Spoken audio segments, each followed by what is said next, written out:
The voice that called him every night at 2:17 a.m. Every night, at exactly 2:17 a.m., his phone would ring, but when he answered, there was no one on the line.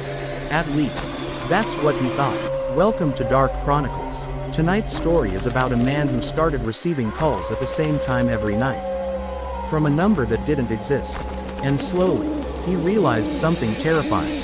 The voice on the other end knew exactly when he was going to die.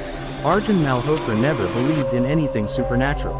He lived alone in a small apartment in Mumbai, worked late nights, slept late mornings, a normal routine, a quiet life, until the call started. The first night, it happened at exactly 2:17 a.m. His phone rang suddenly, loud, sharp, breaking the silence of the night. Arjun groaned, half asleep. He grabbed his phone without looking. "Hello," he muttered. Silence. No voice. No breathing. Nothing. Wrong number. He whispered and cut the call. He didn't think about it again. Until the next night, at exactly 2:17 a.m., the phone rang again. This time, he noticed the number. Unknown. Not just unknown. Blank. No digits. No caller ID. Just empty. Arjun frowned. Spam call. He muttered. He answered. Hello. Silence again. But this time, it felt different. Not empty. Not quiet. But listening. Like someone was there. Just not speaking. Arjun pulled the phone away. Checked the screen. Still connected. Still ongoing. Who is this? He asked. No reply. Then suddenly, the call disconnected. By the third night, Arjun was waiting, sitting on his bed, phone in his hand, eyes fixed on the time. 2:16, 2:17, ring. The same unknown number, the same blank screen. He answered immediately. Okay. Who are you? He said. Silence. But then, a sound. Faint. Very faint.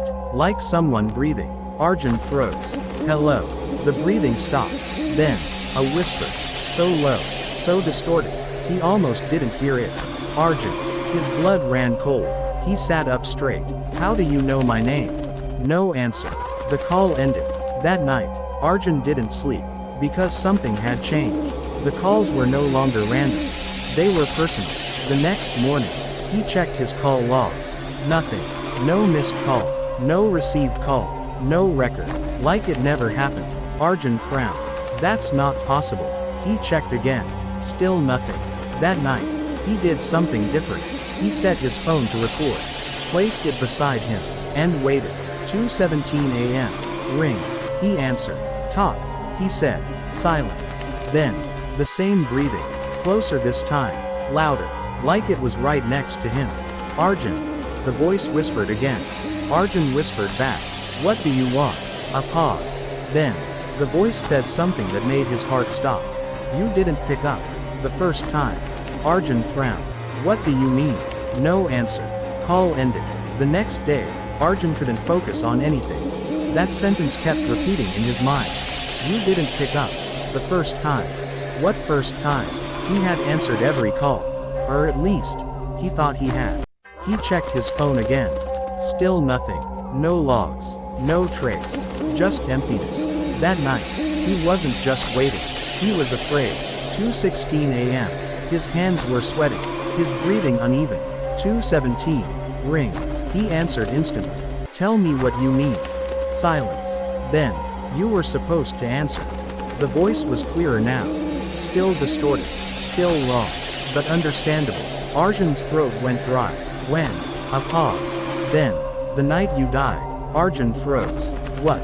The call ended. Arjun didn't move for a long time. The room felt colder. Smaller. Wrong. The night you died. The words echoed in his head. Over and over. No. This is a prank. It has to be. But deep inside, he knew it wasn't. Because the voice, it didn't sound human. That night, he didn't wait for the call.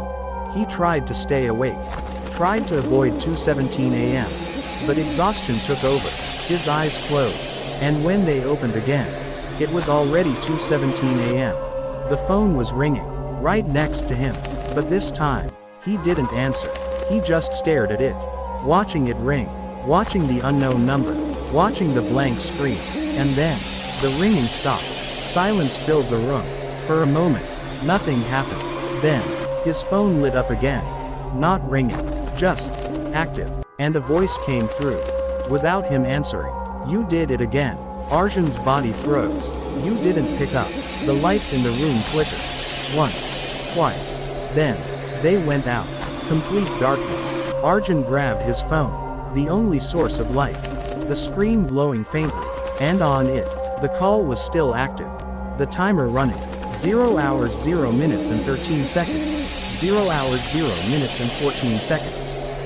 "This is why it happens," the voice whispered. Arjun's voice shook.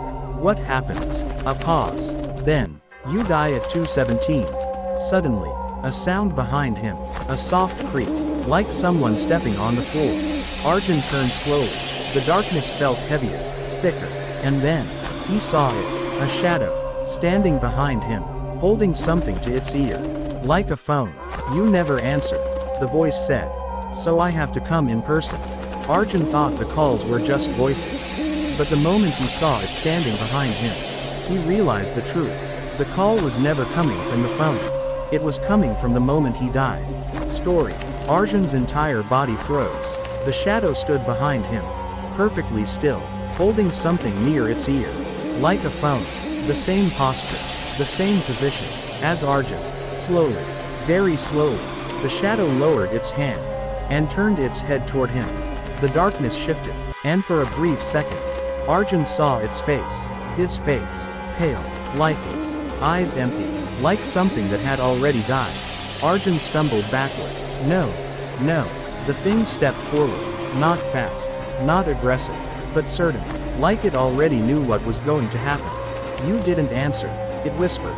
But this time, the voice wasn't coming from the phone. It was coming from it. Arjun ran. Instinct took over. He rushed toward the door, his hands shaking as he tried to unlock it. Behind him, footsteps. Slow, heavy, getting closer. "Stop," the voice said. Arjun didn't listen. He opened the door and ran into the hallway. Lights flickering above him. The building was silent. Too silent. He ran toward the stairs. But as he reached them, he stopped. Because at the end of the hallway, another figure stood. Same shape, same shadow, holding a phone, watching him. Arjun turned around. Behind him, the first one was still there. Now closer, blocking his path back. His breath became uneven. This isn't real. But both shadows stepped forward. At the same time, in perfect sync. "You didn't answer," they whispered together. Arjun's legs gave out. He fell to the floor, his back hitting the wall. The two shadows stopped. One in front, one behind, trapping him. "It happens every time," one of them said. "Every night," the other continued. Arjun shook his head. "No. What happens?" A pause. Then, "You die." Arjun's heart pounded violently. "How?" The shadow in front stepped closer. "You fall," the one behind whispered. "From here." Suddenly, Arjun saw it. A flash, a memory, not from the past, from something else. He saw himself, standing on the stairs, half asleep, holding his phone, answering a call, at exactly 2:17 a.m. And then, a misstep, a slip, a fall. Arjun gasped. That didn't happen." The shadow tilted its head. "Not yet." The hallway began to distort. Walls bending, lights flickering uncontrollably, reality breaking. Arjun struggled to stand. "No, I won't let this happen." The shadows didn't move. They just watched. "You already did," they said together. Arjun looked at the stairs again. And suddenly, he was there, standing on the edge, phone in his hand, ringing. 2:17 a.m. The exact moment, the exact place, the exact event. "No," he whispered. But his body wasn't listening. His hand moved on its own. He answered the call. "Hello." And on the other side, he heard it, his own voice. From before. "You didn't pick up." Arjun's eyes widened. He looked forward, and saw himself, standing at the bottom of the stairs. Watching, waiting. The loop. It was a loop. "Now you will," the voice whispered. His foot slipped, just like in the vision. He tried to grab the railing. Missed. And then, he fell. Silence. The next morning, the building was quiet. Police stood around. People whispering. A body covered on the ground floor. A man who had fallen down the stairs. At exactly 2:17 a.m. Phone still in his hand.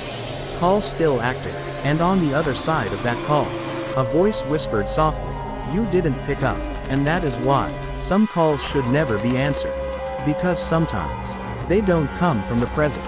They come from the moment you are about to die.